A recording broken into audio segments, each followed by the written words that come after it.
மருதமரம் முருகனின் விருப்ப மரம் என்று பழமொழியும் கூறுகிறது.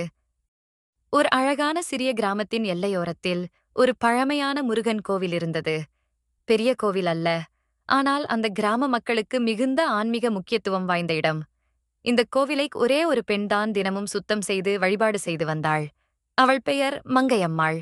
கணவர் இல்லாத தனிமை வாழ்க்கையில் அவளுக்கு ஒரே ஆறுதல் அந்த முருகன்தான். தினமும் காலையிலும் மாலையிலும் அவள் கோவிலுக்கு வந்து சுத்தம் செய்து பூஜை செய்து தீபம் ஏற்றி அமைதியாக பிரார்த்தனை செய்வாள். ஆனால் காலம் ஒரு நாள் அவளுக்கு சோதனை கொடுத்தது. ஒரு காலை கோவிலுக்குச் சென்ற மங்கையம்மாள் பார்த்தாள். உண்டியல் திருடப்பட்டிருந்தது. கதவு உடைக்கப்பட்டிருந்தது. உள்ளே எங்கும் சிதறிய நாணயங்கள், பூமாலையின் துண்டுகள். அந்த காட்சி அவளின் மனதை நொறுக்கியது. இப்படி என் முருகன் கோவிலில் வந்து திருடிவிட்டார்களே என்று அவள் அழுது கொண்டாள். அந்த சம்பவத்திற்குப் பிறகு மக்கள் சில நாட்கள் கவலைப்பட்டார்கள். ஆனால் பிறகு யாரும் அக்கறை காட்டவில்லை. கோவில் மீண்டும் மங்கையம்மாளின் பொறுப்பாகவே இருந்தது. ஆனால் இன்னொரு துயரம்.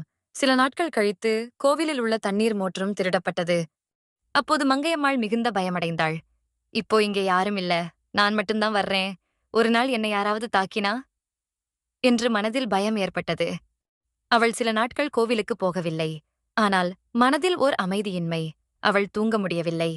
மாலை நேரம் ஒவ்வொரு முறை வந்தாலும் கூட அவளது மனதில் ஒரு சின்ன குரல், மங்கையம்மா, என் கோவில் மண்ணும் தூசியாகவும் இருக்குது, வரணும்டா என்று முருகனின் குரல் போல தோன்றியது.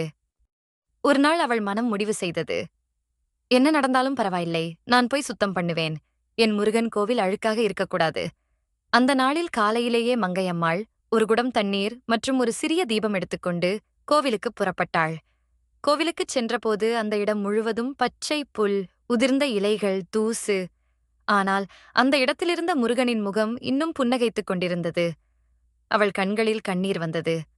முருகா, நீயே இருக்கணும் எனக்காக என்று அவள் சொன்னாள். அவள் கோவிலின் கதவை உள்ளே இருந்து மூடிக்கொண்டு உள்ளே சுத்தம் செய்யத் தொடங்கினாள். கல் தரைகள் துடைக்கப்பட்டன, பூசைகள் ஒழுங்குபடுத்தப்பட்டன, சன்னதியின் விளக்குகள் மீண்டும் ஒளிர்ந்தன.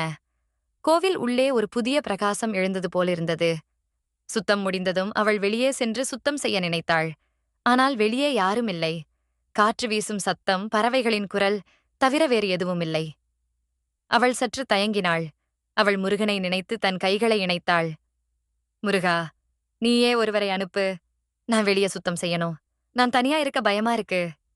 அவள் இதை மனதில் நினைத்த சில நிமிடங்களுக்குள் ஒரு முதியவர் அங்கு வந்தார். அவர் தோளில் ஒரு பழைய பை, அதில் நிறைய புத்தகங்கள். அவர் மெதுவாக வந்து கோவிலின் அருகிலிருந்த மருதமரத்தின் கீழ் அமர்ந்தார். பையிலிருந்து ஒரு புத்தகத்தை எடுத்து மெதுவாக வாசிக்கத் தொடங்கினார். அவரை பார்த்த மங்கையம்மாள் மனதில் அமைதி ஏற்பட்டது. சரி, இப்போ யாரோ இருக்காங்க, நான் வெளியே சுத்தம் செய்யலாம் என்று அவள் நினைத்தாள். அவள் வெளியில் கோவிலின் சுற்றுச்சுவர், படிக்கட்டுகள், கிணறு, மரம் அனைத்தையும் துடைத்தாள். காற்று மெதுவாக வீசிக்கொண்டிருந்தது. மரத்தின் இலைகள் அவளின் முயற்சிக்கு ஆசீர்வதிப்பது போல் அசைந்தன. அவள் சுத்தம் செய்து முடிந்ததும் மருதமரத்தின் அருகில் ஒரு சிறிய தீபத்தை ஏற்றினாள். அந்த மரம் அந்த கிராமத்தில் புனிதமானதாக கருதப்பட்டது. மருதமரம் முருகனின் விருப்ப மரம் என்று பழமொழியும் கூறுகிறது. அவள் தீபத்தை ஏற்றி தலையை குனிந்து பிரார்த்தனை செய்தாள். அப்பொழுது மரத்தின் கீழ் அமர்ந்திருந்த அந்த முதியவர் மெதுவாக கேட்டார், பொன்னே, பணி முடிந்ததா? நான் வீட்டுக்கு போகலாமா? மங்கையம்மாள் அதிர்ச்சி அடைந்தாள். அவளுக்கு அந்த கேள்வி ஒரு பாசமான தந்தை குரல் போல தோன்றியது. அவள் புன்னகையுடன் சொன்னாள், ஆமாம் தாத்தா, எல்லாம் முடிச்சிட்டேன், நீங்க போங்க. ஆனால் அவள் கூறி முடிப்பதற்குள் அவர் காற்றில் காணாமல் போய்விட்டார். கோவிலின் அருகிலும் பாதையிலும் எங்கும் அவர் இல்லை. அவள் நடுங்கும் குரலில் சொன்னாள், அவர் இப்போ இங்கே இருந்தாரே? அந்த நொடியில் அவளது மனதில் ஒளி ஒன்று எழுந்தது. அப்போ வந்தது சாதாரண மனிதர் அல்ல, அந்த முருகனே எனக்கு துணையாக வந்திருக்கிறார். அவளது கண்களில் கண்ணீர் வழிந்தது. அவள் மண்டியிட்டு நெற்றி வணங்கி சொன்னாள், முருகா, நீயே என்னை காத்தாய், கோவிலை விட்டு நீ போகவில்லை. அந்த நாள் முதல் மங்கையம்மாள் ஒருபோதும் கோவிலுக்குச் செல்ல பயப்படவில்லை. மேலும் இது போன்ற சுவாரஸ்யமான கதைகளை கேட்பதற்கு நம்ம விஎஸ்என் குட்டி ஸ்டோரிஸ் சேனலை சப்ஸ்கிரைப் பண்ணிக்கோங்க.